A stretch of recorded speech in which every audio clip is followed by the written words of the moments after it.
আপনারা আমাকে আজকে প্রথম দেখলেন সরাসরি, কে কে একটু হাত তুলেন তো। সর্বনাশ, হাত নামান, হাত নামান, শেষ তাকবীর দেন, নারে তাকবীর। আপনারা আর কোনো কথা বললেন না? আচ্ছা ভাইরা, আর কোনো কথা বললেন না। লাস্ট ওয়ার্নিং, ভালোবাসার ওয়ার্নিং দিলাম, আর কথা বলবেন না। আমি শুরু করছি আল্লাহ। আমার সিরাজগঞ্জের তারাশের ভাই, আজ আমার আলোচনার সেন্ট্রাল থিম বা সাবজেক্ট ম্যাটার, মূল আলোচ্য বিষয় হচ্ছে the life of hair after, পরকালের জীবন। সিরাজগঞ্জের ভাইরা, দুনিয়ার জীবন না পরকালের জীবন?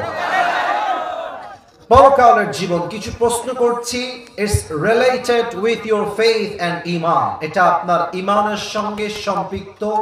উত্তর দিবেন দিল খুলে, আওয়াজ করে। আমরা যেই মাহফিলে জীবিত এসেছি, জীবিত যে বাসায় ফিরে যাব সবাই মিলে, কোনো গ্যারান্টি কি আমাদের কাছে আছে? মাশাআল্লাহ, কারো গ্যারান্টি নাই। বয়স, মনে করেন যে আমার বয়স 20, আমার মৃত্যু হবে না? হবে। যে কোনো সময়, যে কোনো টাইমে মালাকুল মউত পাঠাবে একজন। তিনি কে? কুল্লু নাফসিন যায়িকাতুল মাউত, everyone has to take the test of death. প্রতিটা মানুষকে মৃত্যুর স্বাদ গ্রহণ করাবে এক সত্তা। তিনি কে? নাম্বার 1 কথা। নাম্বার 2 প্রশ্ন, একটু বুঝে উত্তর দেন। এর মানে এটা নয় যে আপনি একদম আলেম হয়ে গেছেন, তা নয়। জাস্ট আপনার চিন্তা কি বলে আপনি সেই উত্তর দিবেন। আমরা এখন যে জীবনে আছি, এটা হচ্ছে, তোমরা কি আমার কাছে মার খাবা? কয়বার বলতে হয় একটা কথা? মানে মোবাইল আর মোবাইল, ওয়াজের কোনো নাম নাই, খালি ভিডিও ভিডিও। পুরো জাতি নষ্ট হয়ে গেছে আজকে। না, আমার সেলফি তুললে কি হবে রে ভাই? আমার ছবি তুলে কি জান্নাত পাওয়া যাবে নাকি রে ভাই? আমি যা বলছি সে অনুযায়ী আমল করলে আপনারাও সফল, আমিও সফল হব, ঠিক কি না? খালি ক্যামেরা ক্যামেরা, সেলফি। লাস্ট কথা, কোনো কথা বলবো না। সিরাজগঞ্জে এসেছি, আদবের সঙ্গে এসেছি, ভালোবাসার সঙ্গে ফিরে যাবো। রাজি আছেন তো সবাই ইনশাআল্লাহ? এদিকে সবাই ভদ্র, সামনে সব ভদ্র, কোনো আওয়াজ নেই, একদম চুপচাপ। না ভাই, যা দেখা যায়, দেখা গেলেও যাবে, না গেলেও নাই। আমাকে শোনা জরুরি, দেখা জরুরি নয়। একটু বোঝার চেষ্টা করেন প্রিয় ভাইয়েরা। এই যে কতগুলো 1, 2, 3, 4, প্রায় 8-10টা ক্যামেরা, আমি কি বলবো? নামাইতে বলবো? দূর থেকে আসছে তারা। কালকে তো আপনারা সার্চ দিবেন সিরাজগঞ্জে আসিফ হুজুরের মাহফিল, এরাই তো আপলোড দিবে। কথা ঠিক আছে কিনা বল? মেহেরবানি করে একটু সুযোগ দেন কথা বলার জন্য। লিল্লাহি তাকবীর। বলেন তো, আপনারা দুনিয়ার জীবনটা কি বেশি উত্তম না আখিরাতের জীবন বেশি উত্তম? এই দলিলটা কোরআনে বলেন তো সবাই, আছে না নাই? 30 নম্বর পারা, সূরাতুদ দুহার 4 নম্বর আয়াত। আল্লাহ তাআলা বলেছেন, ওয়ালাল আখিরাতু খায়রুল লাকা মিনাল উলা। আখিরাতের জীবনকে দুনিয়ার জীবনের চাইতে হাজার হাজার গুণ বেশি উত্তম বানিয়েছে একজন। তিনি কে? The life of hereafter is much more better than this worldly life. আখিরাতের জীবনটা দুনিয়ার জীবনের চাইতে হাজার হাজার গুণ বেশি উত্তম হবে। সুবহানাল্লাহ। এবার সবাই আমার দিকে তাকান, ডানের ভাইরা, বামের ভাইরা, যতটুকু দেখা যায় আমার দিকে তাকায়। বলেন তো, আমাকে দেখে আনুমানিক কত বয়স মনে হচ্ছে? আনুমানিক একটা 30, 28, 29। আচ্ছা ঠিক আছে, এক্স্যাক্টলি যদিও সেম হয় নাই, তবে আমার বয়স 25+ 30-এর নিচে। আচ্ছা, এখানে এমন কেউ কি আছেন যার বয়স 50-এর উপরে? কে আছেন 50-এর উপরে বয়স? 1 আব্বাজান, 2, 3, 4, অনেকে আছেন। আব্বাজানরা হাত নামান, হাত নামান। বলেন তো আমাকে, দুনিয়ায় যে আমার আব্বাজান আছে, বলেন তো দুনিয়ার জীবনটা বেশি লম্বা না আখিরাতের জীবন বেশি লম্বা? কত বেশি লম্বা জানেন? একটা আয়াত বলবো, জাস্ট একটা আয়াত। 30 নম্বর পারার 4 নম্বর পৃষ্ঠা, সূরাতুন নাজিআতের একদম সর্বশেষ আয়াত। আমার আল্লাহ তাআলা বলছেন, কান্নাহুম ইয়াওমা ইয়ারাউনাহা লাম ইয়ালবাসু ইল্লা আশিয়াতান আও দুহাহা। এই 80 বছরের মুরব্বি আব্বাজান, 100 বছরের মুরব্বি আব্বাজান আর আম্মাজান যেই দিন মারা যাবে, পরকালের জীবনটা যেই দিন শুরু হবে, পরকালের জীবনটা এত বিশাল লম্বা হবে, আব্বাজান ডাক দিয়ে বলবে, আল্লাহ, আমার কাছে মনে হচ্ছে 80 বছরের জীবনটা, 100 বছরের জীবনটা দুনিয়াতে জাস্ট একটা সকাল কিংবা সন্ধ্যার মতো ছিল। আল্লাহু আকবার। 80 বছরের জীবন একটা সকাল মনে হবে। একটা সন্ধ্যা মনে হবে। Could you imagine that? How much long time it is, man? কতটা লম্বা সময় হবে। পরের সবাই আল্লাহু আকবার। এই হচ্ছে পরকালের জীবনের ছোট্ট একটা ভূমিকা দিলাম। এবার আমার সিরাজগঞ্জের ভাইরা, আমি আমার চোখ বন্ধ করব, আমার সঙ্গে সবাই চোখ বন্ধ করবেন 5 সেকেন্ডের জন্য। আমি সবাইকে বলছি 5 সেকেন্ডের জন্য চোখ বন্ধ করবেন। কেন? আমি পুরো ওয়াজের একটা ভূমিকা দিচ্ছি।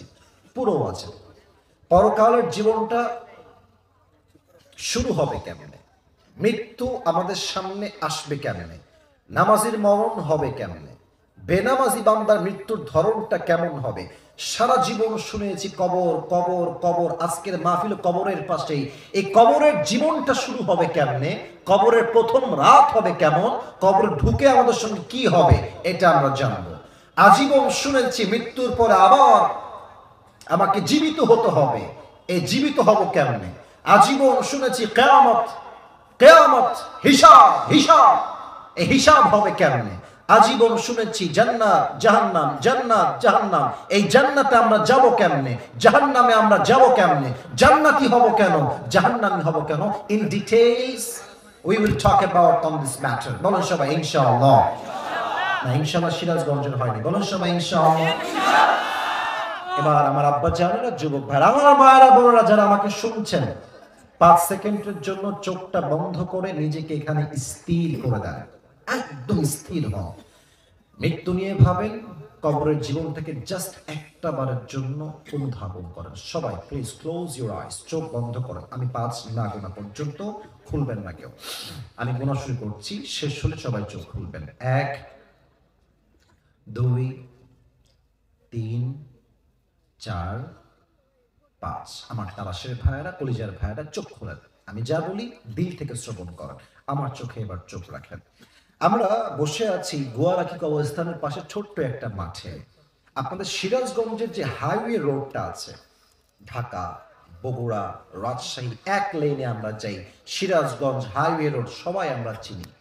আমাকে বুঝে থাকলে উত্তর দেন তো, বিশ্বের যে গাড়িগুলো চলে, বাস, ট্রাক, হানিফ, দেশ ট্রাভেলস, ন্যাশনাল, গ্রামীণ, গ্রিন লাইন, শ্যামলী, এনা, যত বাস আছে বিশ্বটা চলে, এগুলো কি আসতে যায় না জোরে যায়? হ্যাঁ মাশাআল্লাহ, জোরে যায়। কত জোরে যায় জানেন আপনি? সামনে গাড়ি চলছে, এটা হানিফ বাস, দেখেন হাত দেখেন, গাড়ি যাচ্ছে, হঠাৎ করে সামনে একটা কুকুর পড়ে গেছে, 1 সেকেন্ডে কুকুর ধুলে ধূলিসাৎ হয়ে যায়। 1 সেকেন্ডে টায়ারের তলে পড়লে শেষ। 110 120-এ গাড়ি যায়। এবার সবাই আপনারা আমার এক্সাম্পলটা বুঝবেন যে পরকালের জীবনটা কখন এবং কেমনে শুরু হবে। আচ্ছা, আমার হাত দেখা যায়, ডান হাত বলেন না সবাই, দেখা যায়? এটা হচ্ছে আমার বাসার গলি, বাসার গলি। এই যে ফুল আছে এখানে, ফুল দেখা যায়? এই ফুলটা হচ্ছে বিশ্ব রোড, হাইওয়ে রোড। বাচ্চা ছেলে সামনে আগায় বসবা, তবে ঠিক আছে। কেউ যদি উঠে যায় খবরদার, তার লুঙ্গি টেনে বসাই দিবেন, তবে খুলে যেন না যায়। খবরদার কেউ উঠবে না, এটা আমার বিশ্বাস। এটা সিরাজগঞ্জের মাটির ইসলামের ঘাঁটি, যুবক ভাই, ঠিক কিনা বলেন? এটা হচ্ছে আমার বাসার গলি, এটা হচ্ছে আমার বিশ্ব রোড। আমি বাসার থেকে যাচ্ছি সাইকেল নিয়ে, বাইক নিয়ে অথবা সিএনজি নিয়ে, হাইওয়ে রোডে উঠে আমি জাস্ট বামে টার্ন নেব। আমি জাস্ট বিশ্ব রোডে উঠে গেছি, আমার গাড়ি এভাবেই আছে, জাস্ট বামে যাব। বামে যাওয়ার আগে ডান দিক থেকে বিশাল লম্বা একটা বাস এসে, হানিফ এসে এমন জোরে একটা ধাক্কা দিয়েছে বাস থেকে এসে। আমি বাইক নিয়ে, অটো নিয়ে, সিএনজি নিয়ে, সাইকেল নিয়ে 40 হাত দূরে গিয়ে উড়ে পড়েছি। আর আমার যে কপালটা আছে, এটা রাস্তার যেই ঢালাও করা পিচ আছে, ঠাস এক বাড়িতে কপালটা মুরব্বীর ফেটে, যুবকের ফেটে, ফিরকি দিয়ে গল গল গল গল করে রক্ত বের হচ্ছে। আর সিরাজগঞ্জ সবাই বলছে দৌড় দাও, অ্যাম্বুলেন্স কল দাও, বিশাল বড় একটা দুর্ঘটনা ঘটে গিয়েছে, বাঁচাও, কে কোথায় আছো? সবাই দৌড় দিয়ে আসছে। আপনি অজ্ঞান হয়ে গেছেন, নাক দিয়ে রক্ত পড়ছে, কপাল দিয়ে রক্ত, পুরো রাস্তা রক্তে ভেসে গেছে। কোন মতো সবাই ধরে আপনাকে অ্যাম্বুলেন্সে উঠাই দিয়েছে। 24 ঘন্টা you don't have any sense and you don't have any strength to talk with anybody, কথা বলার কোনো শক্তি নাই, চোখটা বন্ধ হয়ে গেছে, অজ্ঞান হয়ে গেছেন। প্রায় 24 ঘন্টা আপনি অজ্ঞান হয়ে শুয়ে আছেন। 24 ঘন্টা পরে আপনি আপনার চোখটা হালকা করে খুলেছেন, দেখছেন সব দিকে ঝাপসা দেখা যায়, রুমের ছাদটা সাদা, দেওয়ালটাও সাদা, বিছানার বেডটাও সাদা, বালিশের কভারটাও সাদা। আপনি ভাবছেন সবই তো সাদা, আমি আসলাম কোথায়, আমি ছিলাম কোথায়? চোখটা একটু পরে একটু ক্লিয়ার হয়েছে, একটু বড় করে দেখছেন যে কোথায় আছে, এমনি এমনি দেখছেন পায়ের সোজাসুজি বিশাল লম্বা গ্লাস ফিটিং করা একটা গেটে লেখা আছে এই রুমটার নাম হচ্ছে ICU, last stage of your life. শেষ, হঠাৎ করে জীবনের শেষ মুহূর্তে আপনি পদার্পণ করেছেন। ওই দিন আমার মুরব্বী আব্বাজানরা কি ভাববে আমি আপনাকে বলছি, মুরব্বীরা কি ভাববে? মুরব্বী ভাববে, ইস আমি কেন আজীবন সুদ খাইলাম, আমি আজীবন কেন ঘুষ খেলাম, আমি কাদের জন্য ঘুষ খেলাম, কাদের জন্য হারাম খেলাম, যাদের জন্য আজীবন হারাম কামাই করলাম, মৃত্যুর পরে কেউ তো আমাকে আর চিনবে না, ঠিক না বলে আফসোস করবে। আর প্রত্যেকটা যুবক সেই দিন মেডিকেলের আইসিইউতে বসে ভাববে, আল্লাহ ইস আমি কেন পর্নোগ্রাফি দেখলাম, আমি কেন হিন্দি সিনেমা দেখলাম, আমি কেন হারাম প্রেম করলাম, আল্লাহ আমি আমার দাড়িকে অলওয়েজ কেন কামাই দিলাম, কেন নবীর সুন্নাহ মানলাম না। অলওয়েজ চিন্তা করবে আর আফসোস করবে। প্রত্যেকটা যুবক তুমি আফসোস করবে, ইস আমি কেন পর্দা করলাম, কেন বোরকা করলাম না। হঠাৎ করে দেখবে চিন্তা করতে করতে জানালা দিয়ে একজন যুবক নেমে আসছে আকাশ থেকে, জমিন থেকে না আকাশ থেকে? এবার একটা কথা বুঝে উত্তর দেন, আকাশ থেকে যে নামে সে কি মানুষ হয় না ফেরেশতা হয়? আরে আসতে কোন কেন, মানুষ না ফেরেশতা? আরে এটা কে রে? মাথায় আসবে এটা তো মালাকুল মউত। হ্যাঁ তো শেষ, আমার মালাকুল মউত দাঁড়িয়ে যাবে। এখানে এসে মূল সাবজেক্ট, আমাদের মাঝে দুইটা দল হয়ে যাবে, এক নামাজি আর এক হচ্ছে বেনামাজি। নামাজির মরণ একরকম, বেনামাজির মরণ আর এক রকম। আমার তারা সেরে ভাইরা দিল থেকে শুনবেন, প্রত্যেকটা পয়েন্ট হাদিস থেকে আমি হাইলাইট করব। নামাজি বান্দার সামনে যখন মালাকুল মউত আসবে, তার দেহের চামড়ার রং হবে ফর্সা আর জামার রং হবে সাদা।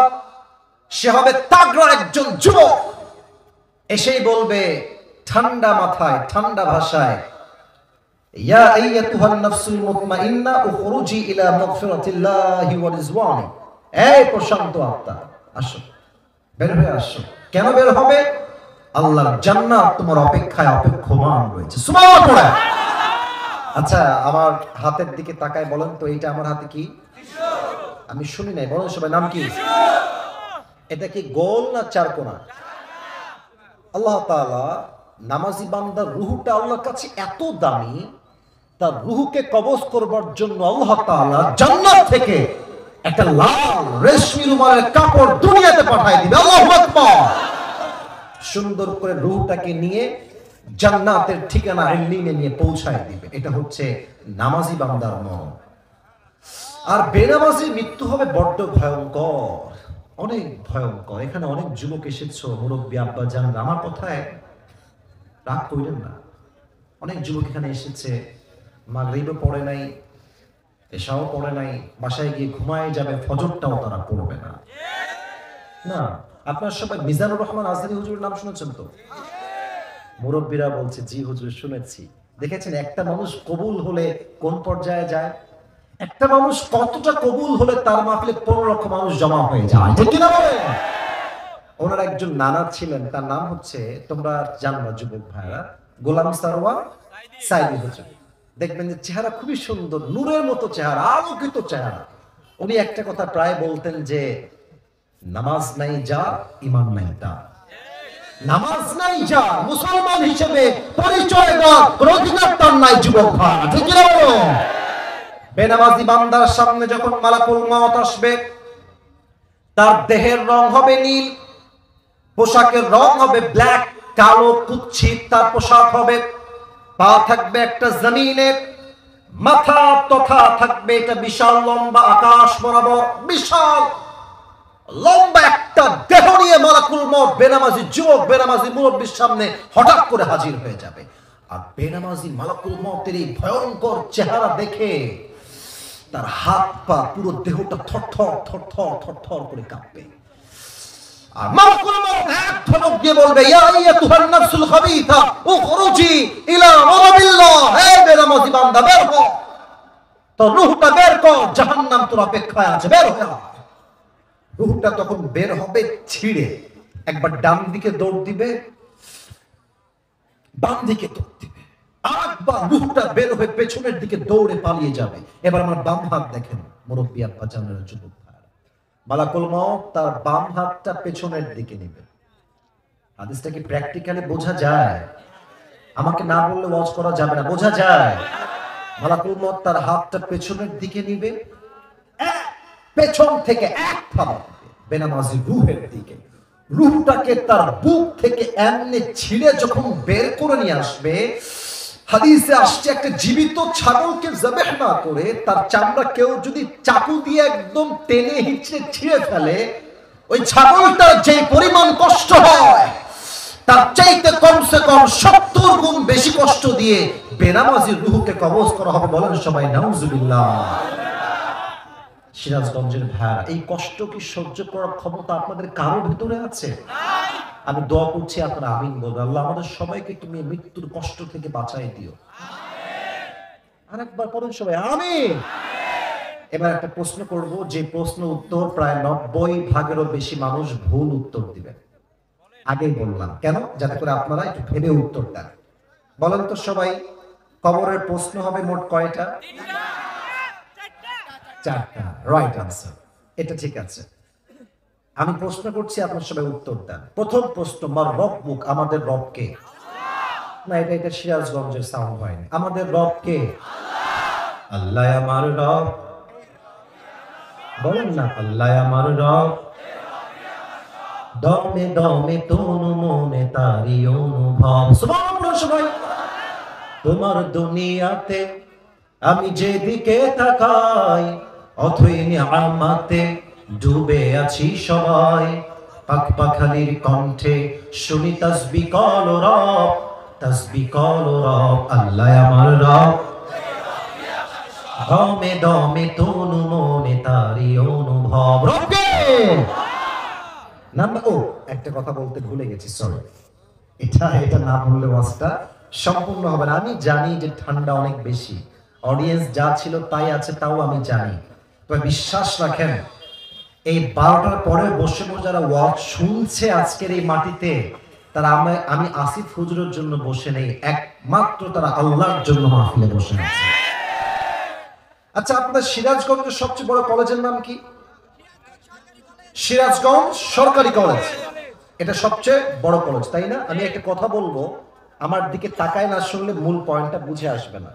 মনে করেন যে কালকে সিরাজগঞ্জের সরকারি কলেজে আমার পরীক্ষা আছে সকাল 10টার সময়, এখন বাজে রাত 12টা। আমি বই বের করলাম যে দেখি কি প্রশ্ন আসতে পারে, একটু পড়ার ট্রাই করি। আমি পড়লাম, প্রশ্ন আসছে ক, বাংলাদেশের রাজধানীর নাম কি? ব্রেন দিয়ে পড়লাম, উত্তর হলো ঢাকা। আবার প্রশ্ন আসছে খ, বাংলাদেশের সবচেয়ে বড় সামুদ্রিক সৈকত কোথায় অবস্থিত? উত্তর আছে কক্সবাজার। আমি একটা কথা এবার 3বার বলবো, এই 2টা উত্তর আমি পড়লাম ব্রেন দিয়ে, ব্রেন দিয়ে, ব্রেন দিয়ে। কাল সকালে চলে গেলাম তারাশের মাটির থেকে সোজা সিরাজগঞ্জের সরকারি কলেজে ঢুকলাম। বলছে, আরে আসিফ হুজুর আসেন আসেন, পরীক্ষা দিবেন তাই তো, আসেন, এই না আপনার প্রশ্নপত্র। প্রশ্নপত্র নিয়ে দেখছি মাশাআল্লাহ যা যা পড়েছি তাই তাই চলে আসছে। ব্রেন দিয়ে পড়েছিলাম, প্রথম প্রশ্ন বাংলাদেশের রাজধানীর নাম কি? উত্তর লিখলাম ব্রেন দিয়ে ঢাকা। আবার প্রশ্ন আসছে বাংলাদেশের সবচেয়ে সামুদ্রিক সৈকত কোথায় অবস্থিত? উত্তর লিখলাম কক্সবাজার, ব্রেন দিয়ে। এখন কোন মুরব্বী বা যুবক বা মা বা বোন যদি ভাবে, আরে হুজুর কিসের ওয়াজ করছেন আপনি, কবরের 3টা প্রশ্ন তো আমার মুখস্থ আছে হুজুর, খালি বলবে আর উত্তর দিয়ে সোজা কনফার্ম জান্নাতি হয়ে যাবে, না।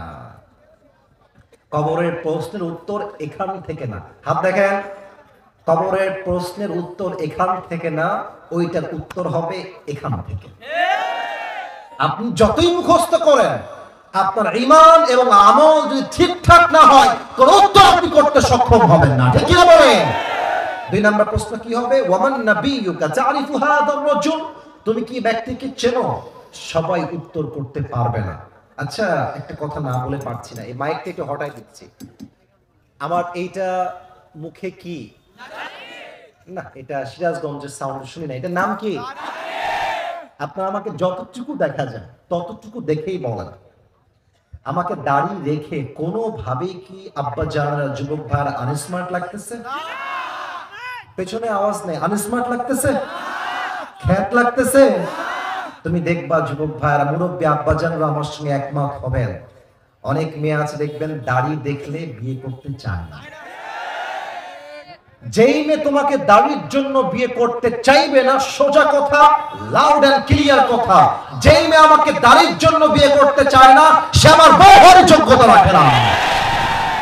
ওই এক মুরব্বী আব্বাজান মেয়েকে বলছে যে, মা তোমার জন্য একটা পাত্র দেখেছি, পাত্র মাশাআল্লাহ 5 ওয়াক্ত নামাজে পড়ে, মুখে লম্বা লম্বা দাড়ি আছে, মাদ্রাসায় একজন টিচার।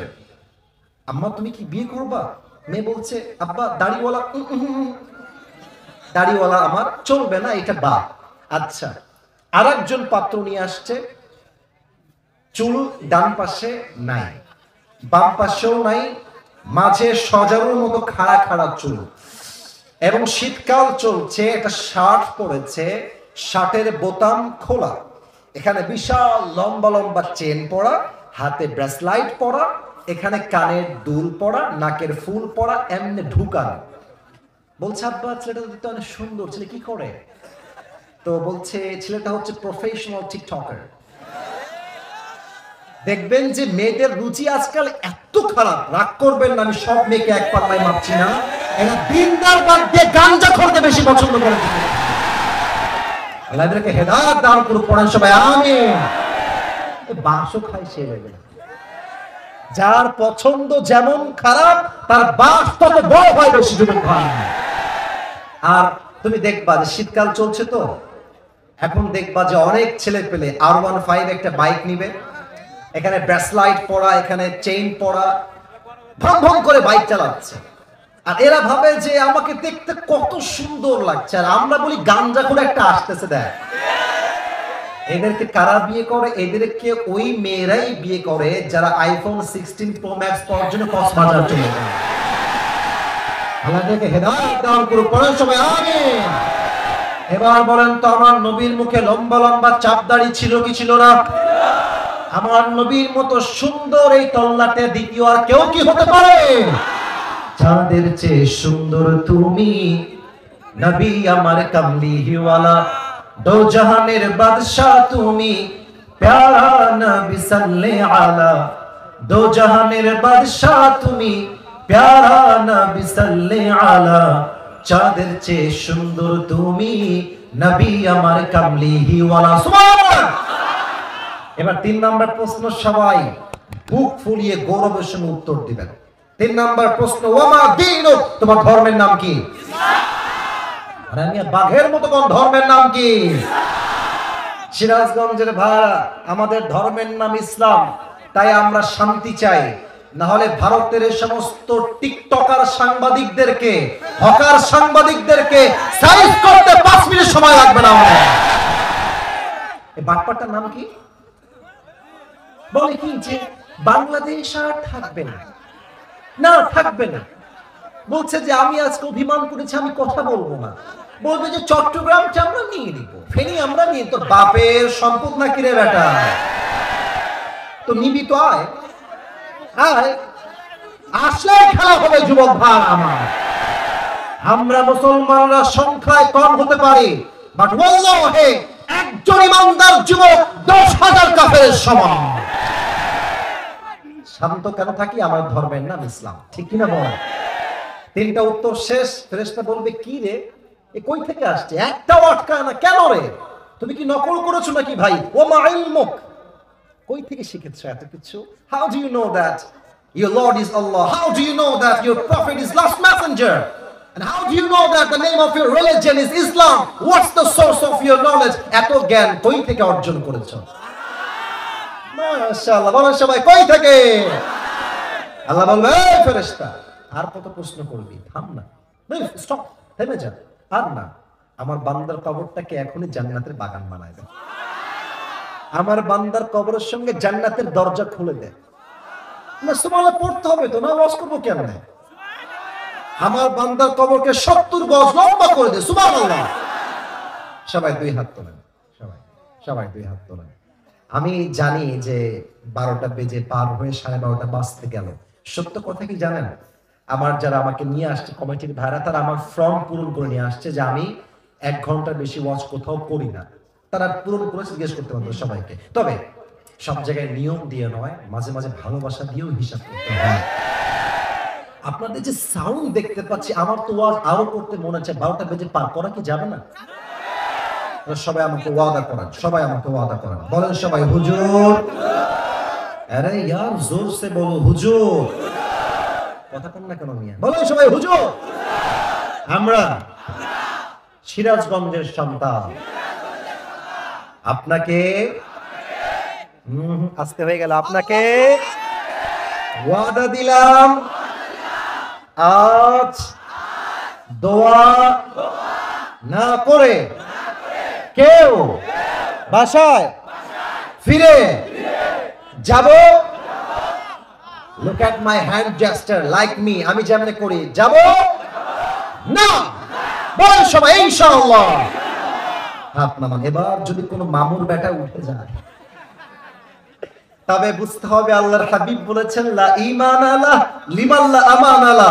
যার কথা ঠিক নাই তার ইমানে ঠিক নাই। ঠিক না? আল্লাহ আমাদেরকে দোয়া করে যাওয়ার তৌফিক দান করুন, পড়া আমিন। যারা এই আতরটা গিফট পেতে চান, এবার যে কথাগুলো বলবো একটু ব্রেন দিয়ে না, দিল থেকে শুনবেন। পরকালের জীবনটা হচ্ছে মোট 3 ভাগ, 1 2 3। বলেন সবাই কয় ভাগ? হ্যাঁ, যে পরকালে বিশ্বাস রাখে, চা দিয়ে সেটা বিশ্বাস রাখে যে আমি মরে গেলে আমাকে আবার দুনিয়া থেকে মরার পরে জীবিত করবে একজন, তিনি কে? 1 নাম্বার পুনরুত্থান দিবসে, মাথায় মুখস্থ করেন, পুনরুত্থান দিবসে বিশ্বাস। 2, পরকালে যে বিশ্বাস রাখে সেটা বিশ্বাস করবে আমার মৃত্যুর পরে কিয়ামত কায়েম হবে, হিসাব দিবস কায়েম হবে, আমার প্রত্যেকটা আমলের পাই টু পাই হিসাব নিবে একজন। আওয়াজ দিয়ে বলেন সবাই, তিনি কে? আপনাদের বাসায় টিনের বাসা আছে? কার কার একটু হাত তুলেন তো, টিনের বাসা? আচ্ছা আচ্ছা, ওরে বাবারে বাবা, হাত নামা। আমার বাবা মাও কিন্তু টিনের বাসায় থাকে, আমাদেরও বাসা টিনের বাসা। আমি কেন বললাম যে দেখেন এখানে যারা আমরা বসে আছি, আপনারা মাইন্ড করবেন না, আমি আমার দিলে যা আসছে আমি তাই বলছি। আমার মনে হয় এখানে আমরা যারাই এসেছি, মুরব্বী, যুবক, আমরা মনে হয় বেশিরভাগই মধ্যবিত্ত পরিবারের সন্তান। তোমাদের হয়তো বা মনে থাকতে পারে আমি কোনো একটা ওয়াজে বলেছিলাম যে মধ্যবিত্ত পরিবারের সন্তান মানে একটা ব্র্যান্ড। সাইকেল দিবা চলবে, বাইক দিবা চলবে, কার দিবা চলবে, কিছুই দিবা না, বলবা হেঁটে হেঁটে আসো তাও আমার চলবে। মধ্যবিত্ত পরিবারের সন্তান। আমাকে ভাত দিবা, ডাউল দিবা চলবে, ভাত দিবে, ভর্তা দিবে চলবে, ভাত দিবে, সবজি দিবে চলবে, কিছুই দিবে না, একটা ভাত দিবে, একটা পানি দিবে, একটা মরিচ দিবে, পান্তা ভাত হলেও আমার চলবে। আমি বড়লোক ঘরে ধাপুস ধুপুস খেয়ে বড় হওয়া ব্রয়লার মুরগি নয়। আমি মধ্যবিত্ত পরিবারের সন্তান, কঠোর পরিশ্রমী সন্তান আমরা সমাজ। তা আপনারা দেখবেন যে টিনের বাসায়, আচ্ছা আমার উপরে তাকান, এই যে এটা হচ্ছে সামিয়ানা, তাই না? ভাবেন যে এটা একটা টিন, বাসার ছাদ। দেখবেন যে সকাল যখন হয়ে যায়, যখন রোদ উঠে, দেখবেন যে টিনের কিছু ফুটা থাকে, ফুটা দিয়ে আলোগুলো ঘরে প্রবেশ করে। আর খুব খেয়াল করবেন এই আলোর ভেতরে ছোট্ট ছোট্ট ময়লা ধুলিকণা দেখা যায়। আচ্ছা, তার আসলে একজন মুরব্বী বলল, আজ এই ধুলাগুলোকে আমি যে কোনো একজন যুবক মা মুরব্বী আব্বাজানকে গিফট করতে চাই। তবে শর্ত আছে একটা। কি শর্ত? আমি যে বিষয়ে ওয়াজ এখন থেকে শুরু করব, মূল বিষয়, যদি কেউ দিল থেকে মন থেকে শুনে মুখস্থ করতে পারে এবং শেষে গিয়ে আমাকে বলতে পারে আমার পয়েন্ট অনুযায়ী, তাকে আমি এই আতরটা আজকে গিফট দিব। রাজি আছেন ইনশাআল্লাহ?